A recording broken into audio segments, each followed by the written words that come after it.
O que realmente define um bom evento de gacha? Se você perguntar por aí, as respostas vão ser as mais variadas possíveis. Alguns juram que os segredos são as recompensas, outros defendem que o que segura o jogador é um endgame criativo. Mas existe um elefante na sala quando falamos das histórias desses eventos. A verdade é que a própria indústria criou um problema estrutural para si mesma. Pense bem, como os eventos são temporários e vão desaparecer em algumas semanas, a maioria dos roteiristas não tem coragem de colocar desenvolvimentos cruciais da história principal ali. O resultado disso, o nascimento do famoso filler. Recebemos narrativas inofensivas, sem peso real, que não mudam o status quo do mundo ou dos personagens. Com o tempo, nós, como jogadores, fomos condicionados a perceber isso. Quando o evento não afeta o cânone principal, o botão de skip deixa de ser falta de interesse e vira quase um mecanismo de defesa. Não é que o público odeie ler, é que fomos ensinados pelo próprio design desses jogos que as histórias temporárias geralmente não recompensam o nosso investimento emocional. Mas e quando um jogo decide quebrar essa regra? E quando o roteiro secundário exige ser levado a sério? Fazer o público se importar com uma história que tem data de validade é hoje um dos maiores desafios de narrativa nesse mercado. E foi exatamente essa reflexão que mudou os planos do vídeo de hoje. O roteiro original era para ser só uma análise do último evento de Reverse, mas a complexidade do que eu encontrei ali exigiu mais. O que vocês vão ver hoje não é uma simples review, é um estudo cirúrgico, um mergulho profundo sobre a anatomia de um evento memorável e o que faz uma história transcender o rótulo de filler. E no fim dessa jornada, nós vamos usar todo esse embasamento para responder a pergunta que não quer calar. Afinal, a narrativa de O Clube da Serpente Turquesa é realmente uma obra que merece o seu tempo? Ou é só mais um farm disfarçado de roteiro?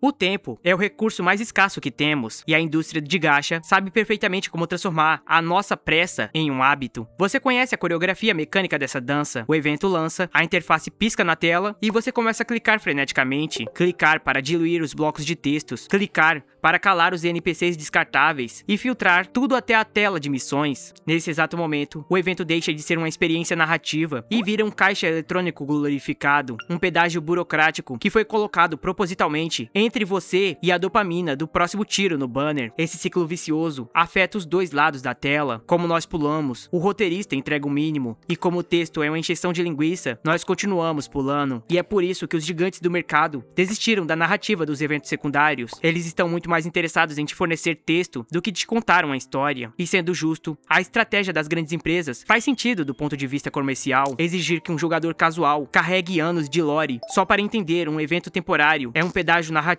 alto demais. Isso inevitavelmente afasta quem está chegando agora. Quanto maior o jogo fica, mais engessada a narrativa temporária se torna, pelo medo de alienar o público. Mas de vez em quando, no meio desse mar de superficialidade, o ecossistema sofre uma anomalia, uma joia rara que te faz soltar o mouse, parar de pular e começar a ler. O que separa esses eventos inesquecíveis da massa genérica não é o orçamento do estúdio, mas uma regra que títulos mais confiantes e lúdicos têm o luxo de usar: a lei da autocontenção. Em vez de implorar por relevância usando escoras da campanha principal, a história cria seu próprio ecossistema. E é exatamente aqui que o Clube da Serpente Turquesa brilha de forma quase arrogante. E para entender como eles hackearam a nossa atenção tão bem, a gente precisa desmontar as engrenagens desse roteiro.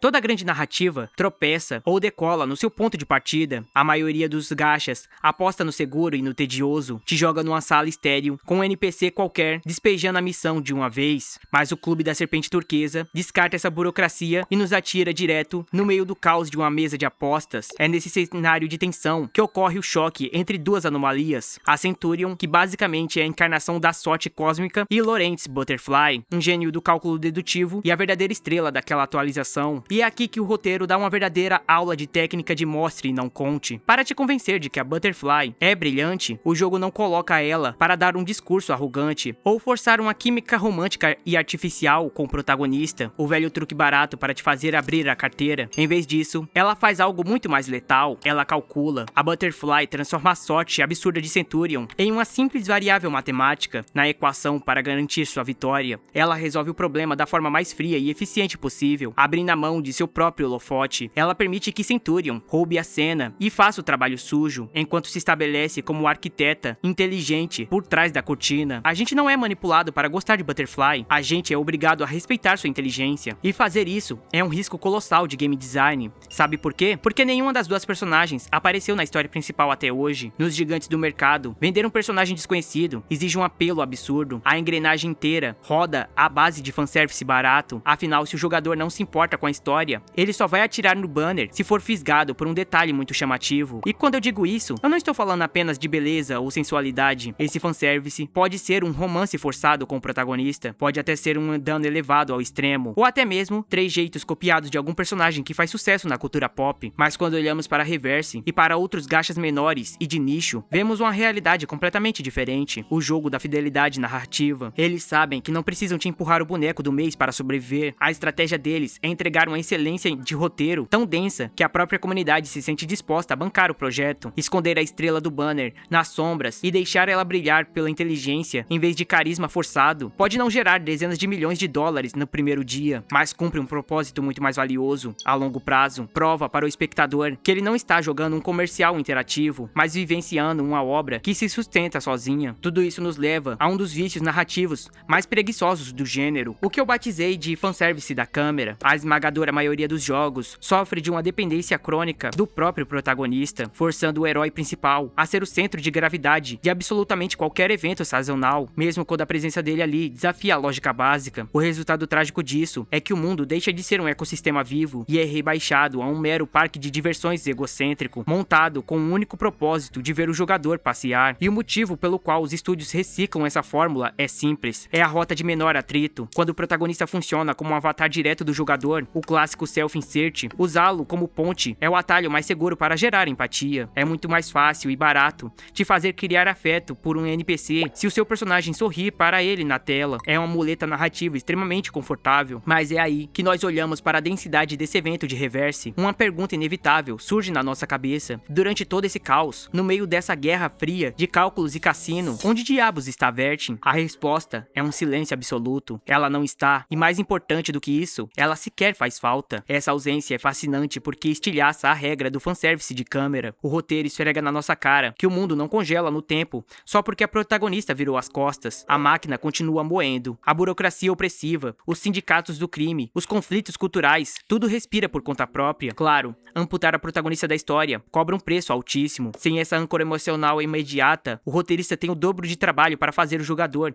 criar vínculos com um elenco novo. Mas quando o estúdio tem a competência para bancar esse risco, a recompensa é imensurável. O que nós recebemos em troca não é só uma historinha passageira para farmar moeda, é um world building, construção de mundo em seu estado puro. É a prova definitiva de que aquele universo é tangível, pesado e maduro, o suficiente para continuar existindo, mesmo que você não esteja lá para assistir.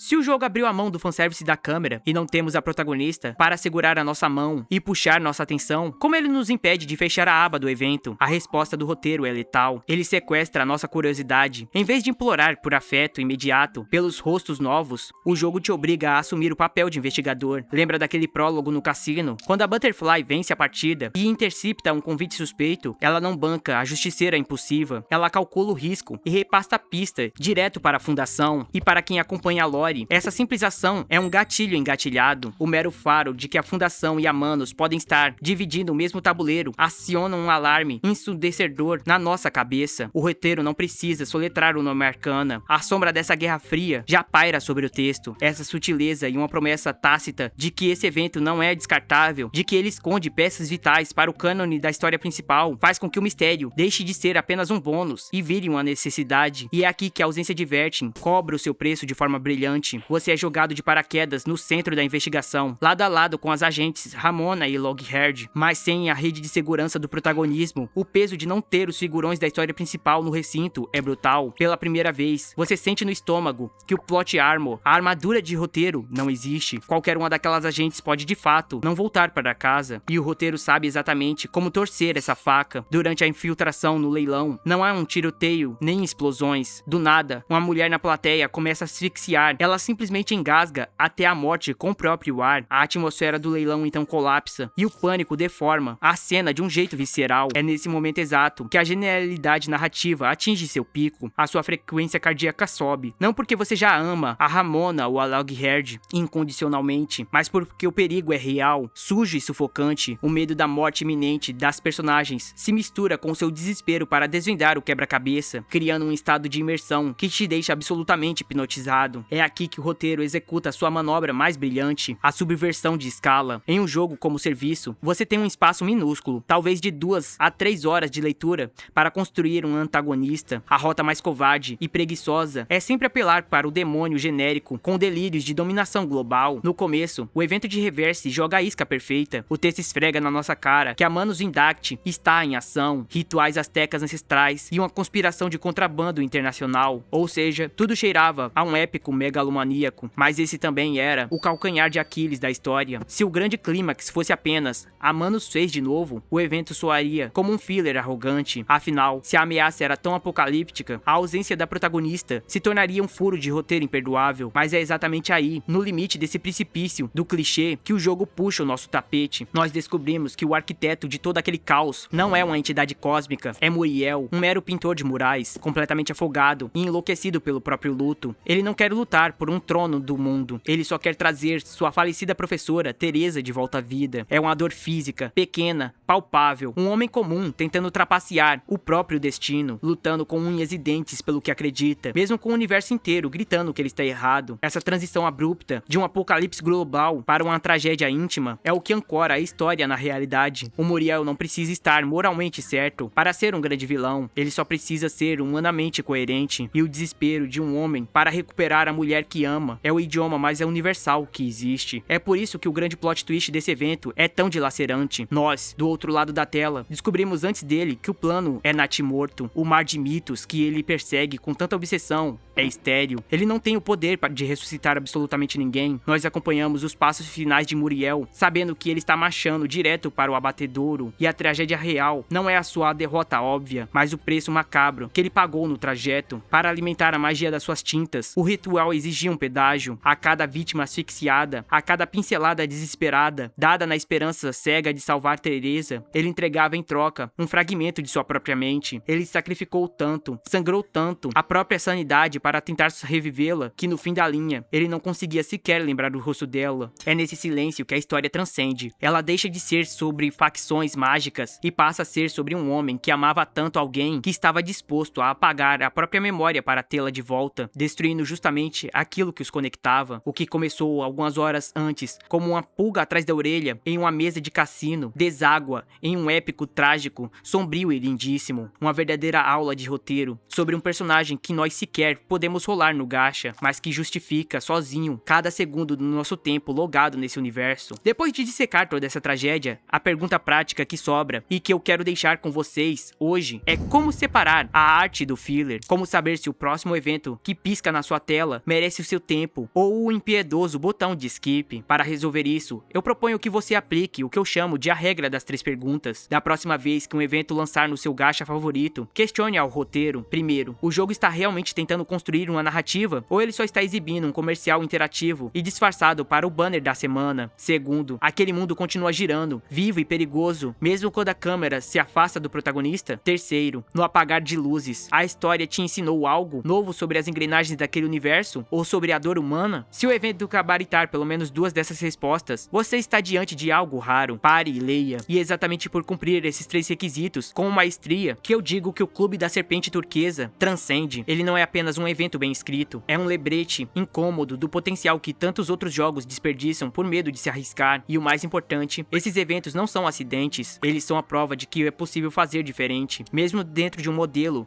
que por padrão prefere que você pule. Existem outras obras de artes temporárias espalhadas por aí, só esperando que você tenha paciência e não pule a tela. E agora eu quero passar a bola pra você. Qual foi a história de evento que mais te marcou e por quê? Você é da linha de frente que devora a lore e junta as peças? Ou o botão de pular ainda é um mecanismo de defesa padrão? O debate está aberto aqui nos comentários, então não se esquece de deixar seu like para sinalizar que você apoia esse formato de estudo profundo. Se inscreva no canal se ainda não for inscrito para fazer parte da nossa comunidade, mas a gente se vê numa próxima sexta, então valeu, falou, foi!